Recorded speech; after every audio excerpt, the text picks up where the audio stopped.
মা, তোমার বয়স বেশি হলেও তোমার ভিতরে এখনো অনেক টাইট। আমি একটু করলে আর পারব না। মা, তোমার ভিতরে এত গরম কেন? আমার এটা তো পুড়ে যাবে। তোমার ভিতরে কি পানি ছেড়ে দিব? হ্যালো বন্ধুদের, আজকের এই গল্পে আপনাদের স্বাগতম। আপনাদের কাছে অনুরোধ, যদি আপনি প্রথমবার আমাদের চ্যানেলে এসে থাকেন, তাহলে অবশ্যই চ্যানেলটি সাবস্ক্রাইব করুন। এই গল্পটি শেষ পর্যন্ত শুনুন, অনেক মজা পাবেন।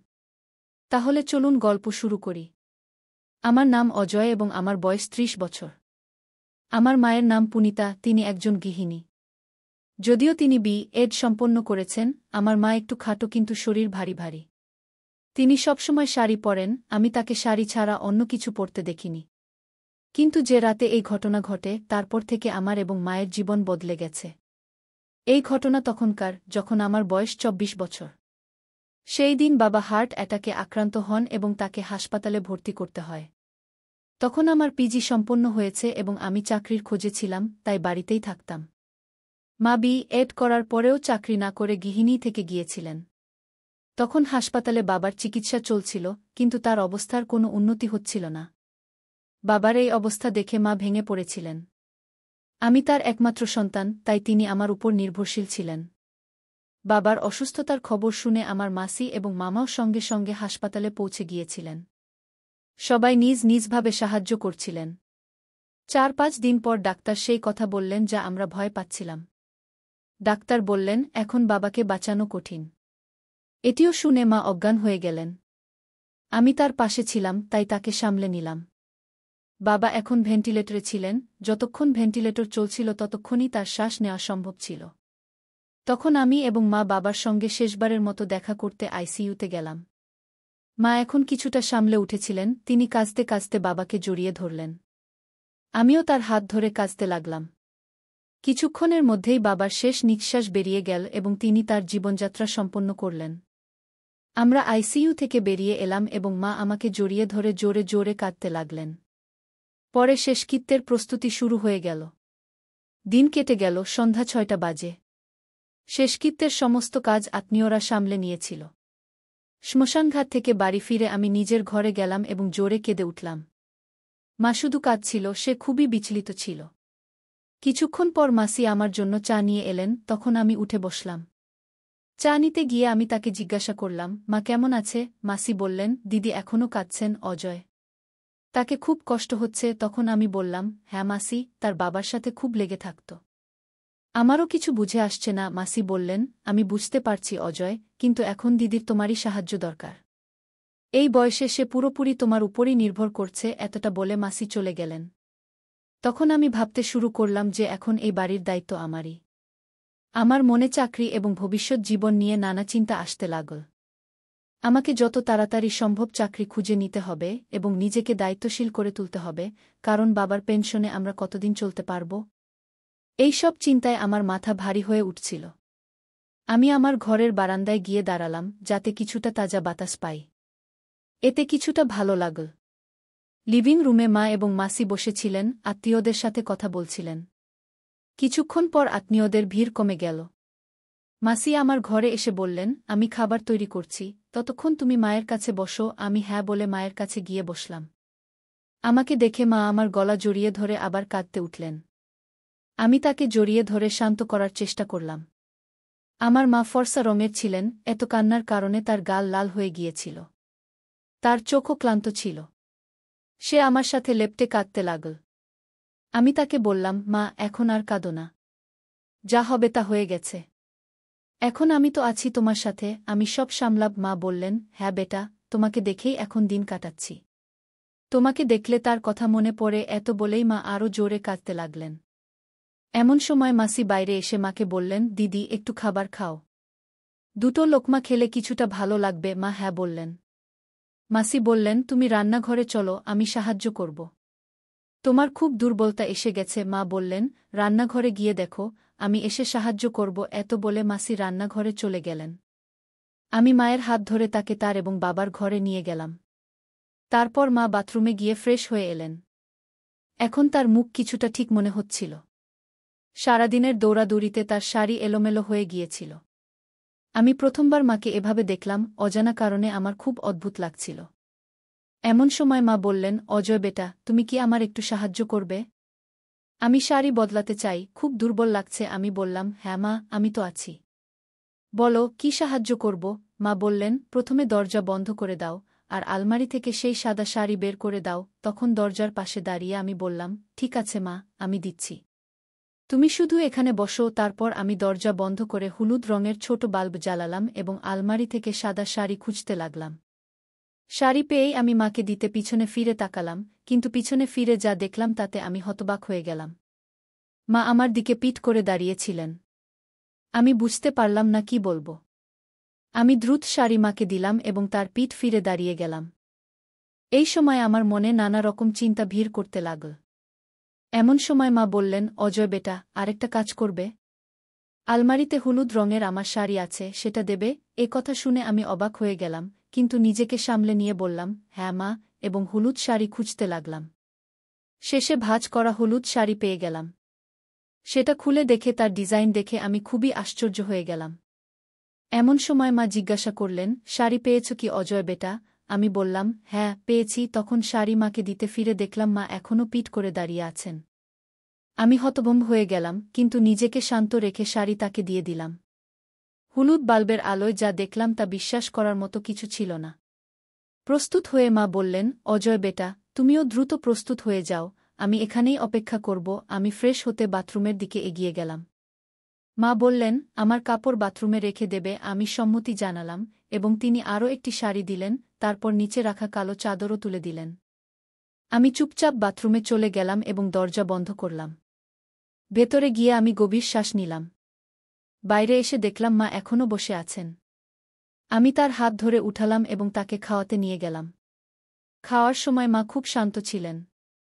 বাড়িতে এখন শুধু আমি, মা, মামা এবং মাসি রয়ে গিয়েছিলাম, বাকি আত্মীয়রা চলে গিয়েছিলেন। খাওয়ার পর মাসি আমাকে জিজ্ঞাসা করলেন, অজয়, ঘুমানোর ব্যবস্থা কি করব? আমি বললাম, মাসি, আজ আমি মায়ের পাশে শোব। গঙ্গা সে ইতিমধ্যেই বিরক্ত আছে। যাই হোক, তোমাকে সকাল সকাল উঠতে হবে, তাই তুমি আমার রুমে ঘুমিয়ে পড়ো। মাসি বলল, আমরা লিভিং রুমে ঘুমোব। মাসি বলল, ঠিক আছে, এভাবেই করি। রাতে যদি কিছু প্রয়োজন হয় তবে বলে দিও। মাসি রান্নাঘরের কাজ সেরে আমার রুমে লিভিং রুমে বিছানা করে চলে গেল। আমি বেডরুমে গিয়ে দেখলাম মা সেখানে নেই।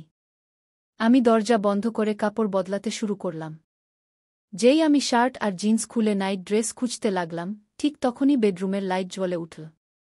পিছনে ফিরে দেখলাম মা ভিতরে চলে এসেছে। সে চুপচাপ লাইট জ্বালিয়েছিল। আমি মেজাজ হালকা করতে জিজ্ঞেস করলাম, মা, আমি নিচে ঘুমিয়ে পড়ি? তুমি আরামে ঘুমিয়ে পড়ো। মা বলল, অজয়, আমার মনে হয় না আজ ঘুম আসবে।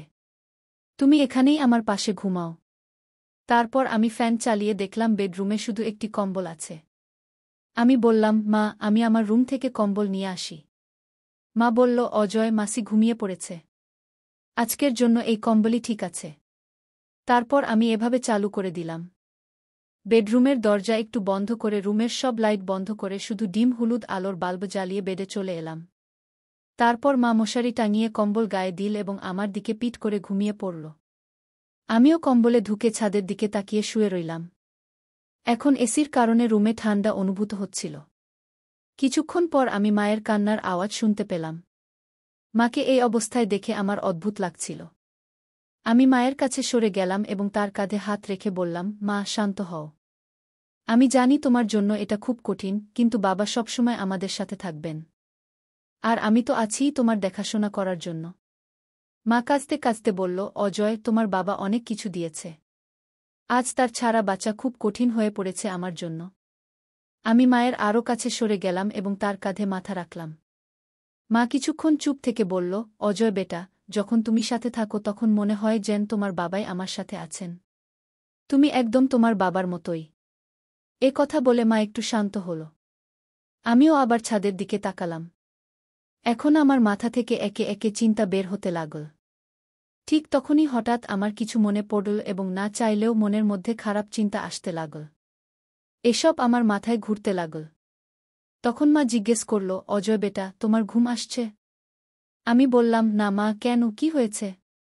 মা বলল, কিছু না রে, আমার ঘুম আসছে না। একটু ভয় লাগছে আর একটু ঠান্ডাও লাগছে। একটা কাজ করবে আমার জন্য? আমি বললাম, ঘাবড়াবে না মা, আমি আছি না? বলো কি চাই? মা বলল, একটু আমার কাছে সরবে? আমি বললাম, হ্যাঁ চলো, এবং মায়ের কাছে সরে গেলাম। মা আমার হাত ধরে তার উপর টেনে নিল। কিছুক্ষণ পর আমি মাকে বললাম, মা, তোমার মনে আছে যখন আমি ছোট ছিলাম তখন ঘুমানোর সময় পা ছড়িয়ে ঘুমানোর অভ্যাস ছিল? তুমি কতবার আমার সেই অভ্যাস ছাড়ানোর চেষ্টা করেছ, কিন্তু আমি মানিনি। মা হেসে বলল, তুমি আমার কথা কখনো শুনতে না, কিন্তু বাবা বললে তুমি মানতে। আর কিছুদিন পর আবার সেই অভ্যাস।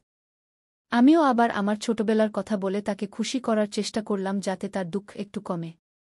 আমরা দুজন কথা বলছিলাম, হঠাৎ মা বলল, অজয় বেটা, তোমার পা ছড়িয়ে ঘুমানোর অভ্যাস ছেড়ে গেছে নাকি এখনো আছে?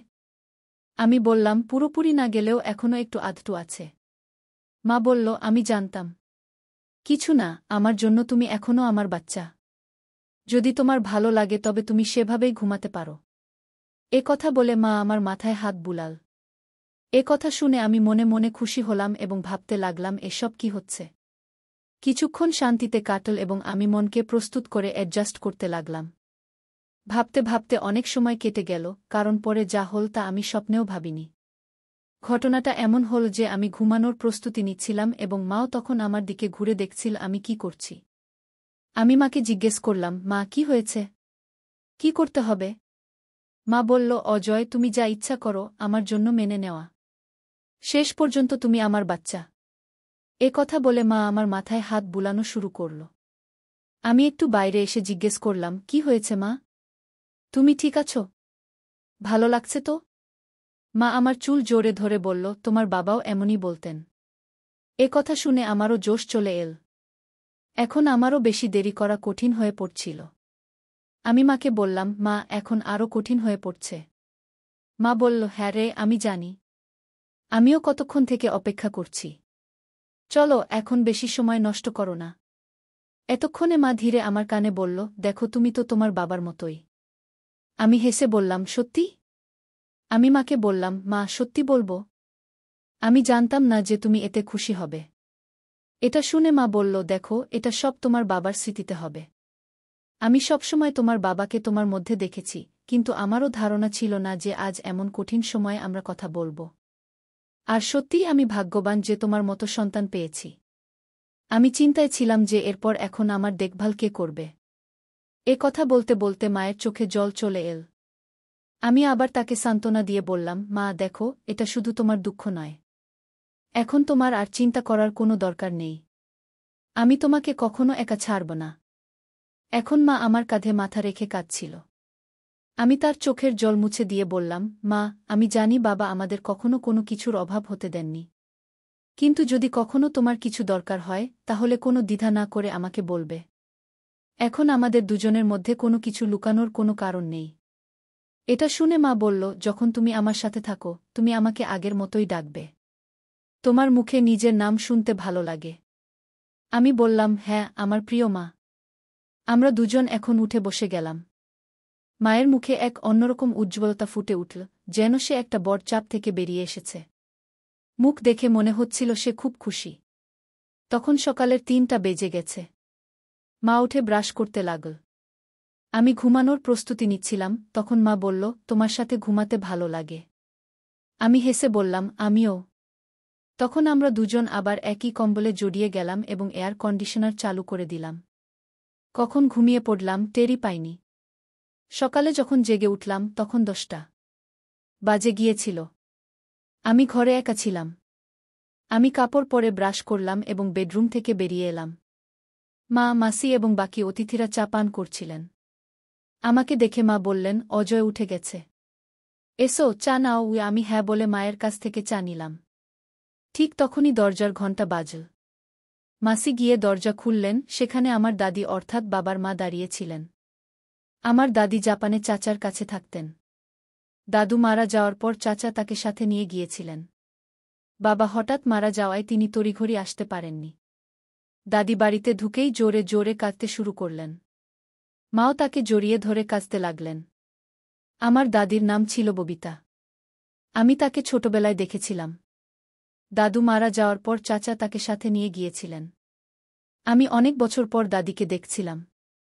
দাদি অনেক বদলে গিয়েছিলেন। তার জীবনযাপন, কথা বলার ভঙ্গি সবই জাপানি স্টাইলে হয়ে গিয়েছিল। আমাকে দেখে দাদি স্নেহে আমার গায়ে হাত বুলালেন এবং আমাকে জড়িয়ে ধরে কাঁদতে লাগলেন। আমি দাদিকে সান্ত্বনা দিচ্ছিলাম। পরের 15 থেকে 20 দিন শুধুই দৌড়ঝাঁপে কেটে গেল। এখন দাদি চলে এসেছিলেন, তাই আমার এবং মায়ের একসাথে সময় কাটানোর সুযোগ কম হচ্ছিল। রাতেও দাদি মায়ের সাথে ঘুমাতেন, তাই আমাদের একসাথে থাকার সুযোগ হচ্ছিল না। জানতাম, কিন্তু চুরি করে সময় কাটাতেও এক আলাদা মজা ছিল। যখনই সময় পেতাম কথা বলতাম, কিন্তু এমন সুযোগ খুব কমই আসত। এখন বাবাকে গেছে 1 মাস হয়ে গিয়েছিল। দাদি তখনও বাড়িতে ছিলেন। আত্মীয় স্বজনদের দেখা করতে আসাও কমে গিয়েছিল। মাসিও 1-2 দিনের মধ্যে নিজের বাড়ি চলে যাবেন। বাড়ির সব কাজ ধীরে ধীরে স্বাভাবিক হতে শুরু করেছিল। মাঝে মাঝে কোনো আত্মীয়ের ফোন আসত বা কেউ দেখা করতে আসত, আর তখন পুরনো স্মৃতি তাজা করে কান্না শুরু হয়ে যেত। একদিন দাদি বললেন, অজয় বেটা, তোমার সাথে কিছু কথা বলতে চাই। আমি বললাম, বলো দাদি। দাদি বললেন, আজ তোমার বাবাকে গেছে 1 মাস। তোমার মা এখনও সেই শোক থেকে বেরিয়ে আসতে পারেননি। তাই আমি বলছি, তুমি মাকে মামার কাছে শিবপুর নিয়ে যাও। সেখানে কয়েকদিন থাকলে পুনিতার কিছুটা স্বস্তি হবে। পুনিতা আমার মায়ের নাম। আমি বললাম, হ্যাঁ দাদি, ঠিক বলছ। আমি মায়ের সাথে কথা বলব। দাদির কথা আমার ঠিক মনে হল। মা এবং আমারও এতদিন পর একসাথে সময় কাটানোর সুযোগ মিলত। তাই আমি সঙ্গে সঙ্গে রাজি হয়ে গেলাম এবং মায়ের সাথে কথা বললাম। মাকেও ব্যাপারটা ভালো লাগল। তারপর আমি মামাকে ফোন করে আমাদের আসার প্ল্যান জানালাম।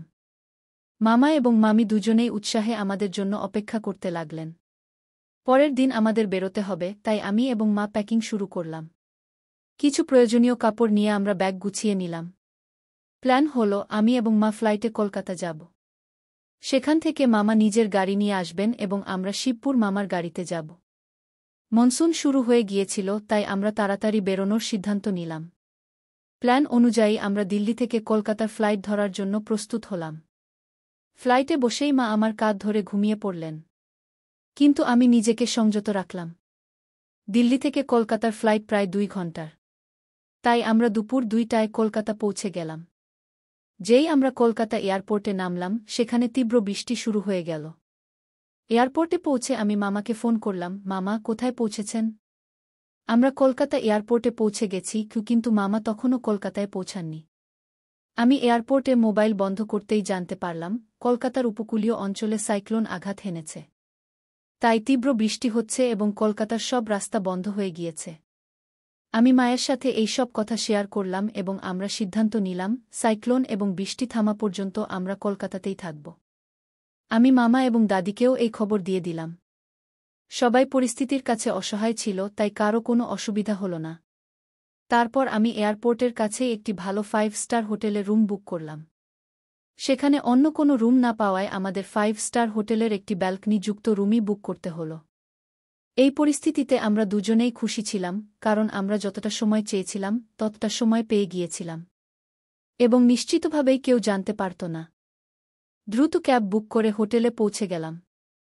সেখানে চেক ইন কাউন্টারে আমরা দুজন চেক ইন করছিলাম। আমি আমার নামে রুম বুক করেছিলাম, তাই আমার ডকুমেন্ট দিলাম। তখন রিসেপশনিস্ট বলল, স্যার, ম্যাডামেরও ডেটা চাই সিস্টেমে যোগ করার জন্য। আমি হ্যাঁ বলে মায়ের ডেটা বলতে যাচ্ছিলাম, তখন মা এগিয়ে এসে নিজেই বলতে শুরু করলেন। মা বললেন, মিস পুনিতা পাটকর। মায়ের এই উত্তর শুনে আমি হতবাক হয়ে গেলাম। রিসেপশনিস্ট অপশন এবং রিলেশনশিপ জিজ্ঞাসা করলে মা বললেন, মিসেস কু। এবার আমি মায়ের দিকে বিস্ময়ে তাকালাম। মা হালকাভাবে আমার দিকে দেখে আমি হাসলাম এবং সব বুঝে গেলাম।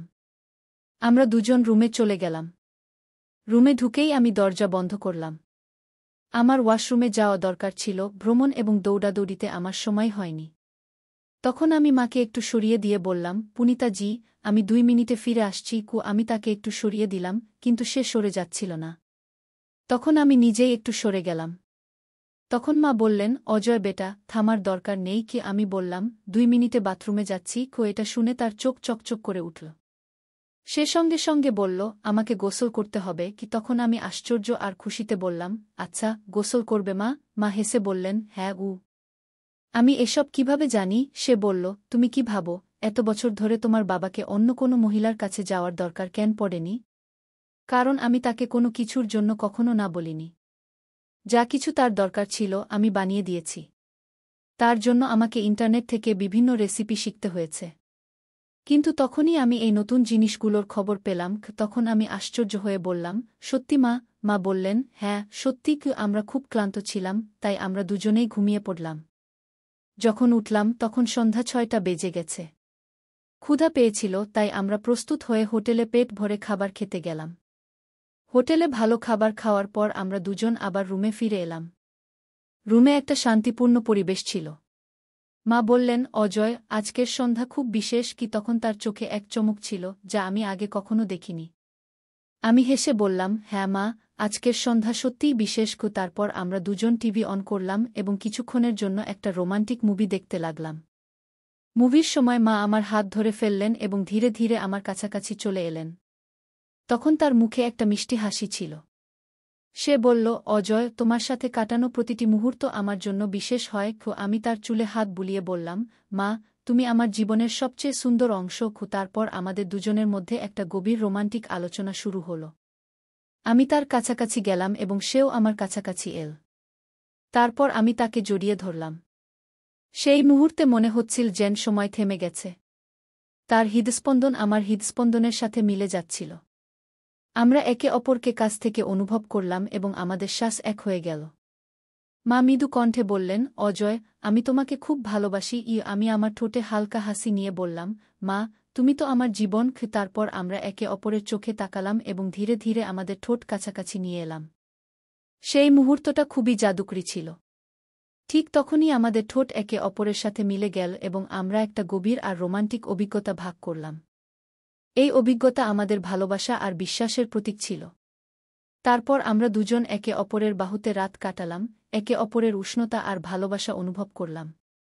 সেই রাতে আমরা বুঝতে পেরেছিলাম সত্যিকারের ভালোবাসা কি। আমাদের মধ্যে বন্ধন আরও শক্ত হয়ে গিয়েছিল। সকালে যখন সূর্যের আলো ঘরে এল, তখন আমি মাকে আমার পাশে ঘুমোতে দেখলাম। তার হাসি আর শান্ত মুখ দেখে আমি অনুভব করলাম আমার জীবনের প্রতিটি দিন তার সাথে কতটা বিশেষ। আমি আস্তে তার কপালে হাত বুলিয়ে দিলাম এবং তাকে জাগালাম। মা তার চোখ খুলে বললেন, গুড মর্নিং অজয়। আমি হেসে বললাম, গুড মর্নিং মা। তারপর আমরা দুজন একটা নতুন দিন শুরু করলাম, এই জেনে যে আমাদের ভালোবাসা সবসময় এভাবেই শক্ত আর বিশেষ থাকবে। আমরা অনুভব করলাম সত্যিকারের ভালোবাসা সেই, যে সব পরিস্থিতিতে পাশে থাকে এবং প্রতিটি দিনকে বিশেষ করে তোলে। সেই দিন থেকে আমাদের জীবন আরও রঙিন হয়ে গেল এবং আমরা দুজন প্রতিটি মুহূর্তকে একে অপরের সাথে সবসময়ের জন্য বাঁচার সংকল্প করলাম। তো বন্ধুরা, আজকের গল্প এটাই ছিল। আপনাদের এই গল্প কেমন লাগলো আমাদের কমেন্ট করে অবশ্যই জানাবেন। যদি গল্পটা ভালো লেগে থাকে তাহলে লাইক করুন, বন্ধুদের সাথে শেয়ার করুন এবং আমাদের চ্যানেল সাবস্ক্রাইব করতে ভুলবেন না। ধন্যবাদ।